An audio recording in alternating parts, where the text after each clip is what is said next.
Hello everybody, my name is Humphrey and today's story for Kids Play is called No Roses for Harry by Jean Zion. Harry was a white dog with black spots. On his birthday, he got a present from Grandma. It was a woolen sweater with roses on it. Harry didn't like it the moment he saw it. He didn't like the roses.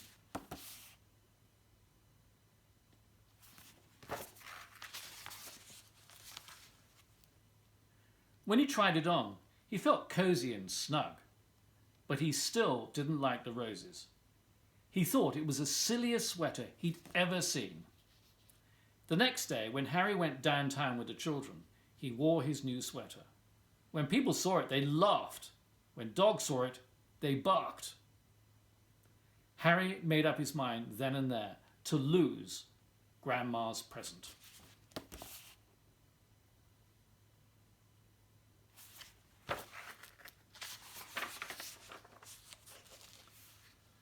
When they went into a big store to shop, the children took off his sweater and let him carry it. This was just what Harry wanted. First, he tried to lose it in the pet department.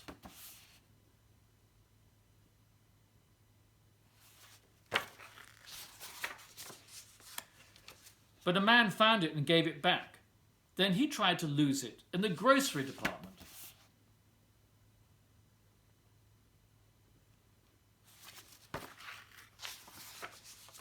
But a lady found it and gave it back. He tried to lose it in the flower department.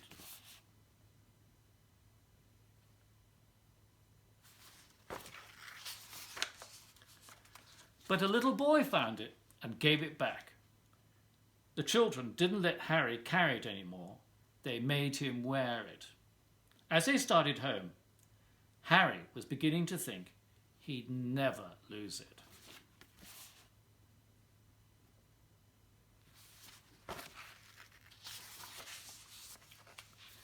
When he got home, his friends were waiting to play with him. But Harry didn't feel like playing, so they left him alone.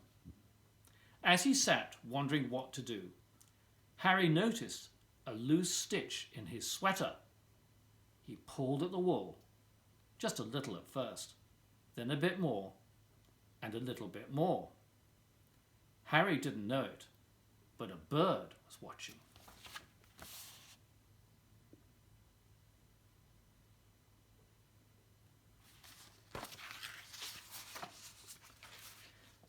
In a minute, Harry had pulled out quite a long piece of the wool. The end of it lay on the grass behind him. Suddenly, the bird flew down. Quick as a flash, she took the end of the wool in her beak and flew away with it. It all happened before Harry could even blink.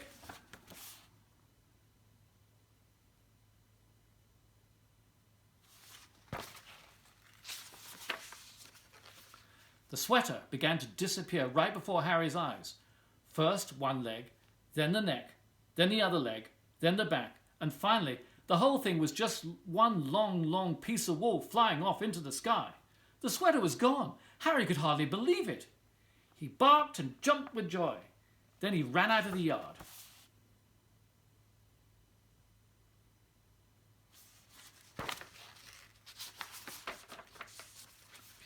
He ran down the street barking thank you to the bird over and over again. The bird and wool were just a tiny speck in the sky, but Harry kept following them.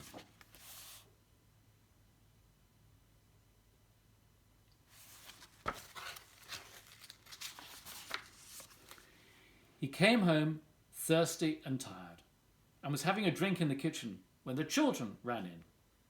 "We got a letter from Grandma," one of them said. "She's coming to visit us," shouted the other.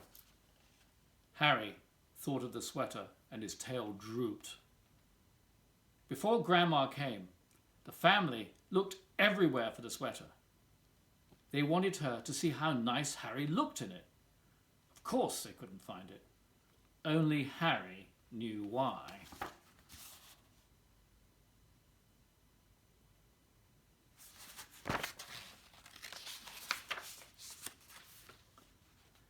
When Grandma arrived, Harry ran to her with his leash. Then he sat up and begged. "All right, Harry," said Grandma. "After I've had my lunch and a nap, we'll go for a walk." That afternoon, Harry and Grandma and the children started off on their walk. Harry barked happily and pulled towards the park.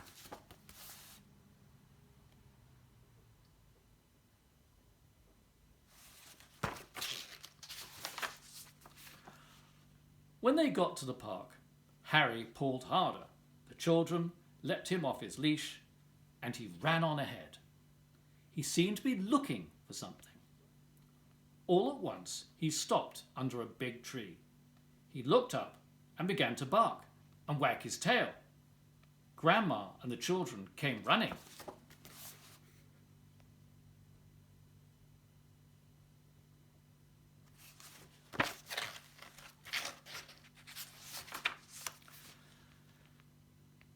They got to the tree and looked up too. Suddenly, one of the children said, "I see a nest." "It's made of wool," said the other. "And it's the very same colour as Harry's sweater," they shouted together. "It is Harry's sweater," exclaimed Grandma. Just then, a bird looked out of the nest. "Look, Grandma, look," shouted the children. "Harry gave his sweater to a bird." "I wonder how he did that," said Grandma. The bird sang and Harry wagged his tail even harder.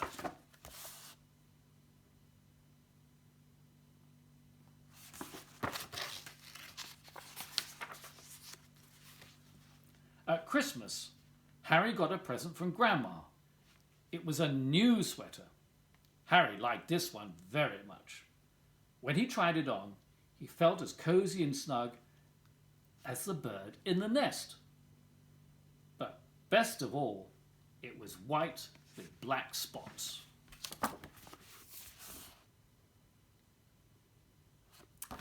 And that's the end of the story. I hope you enjoyed it. I'll see you again next time. Goodbye.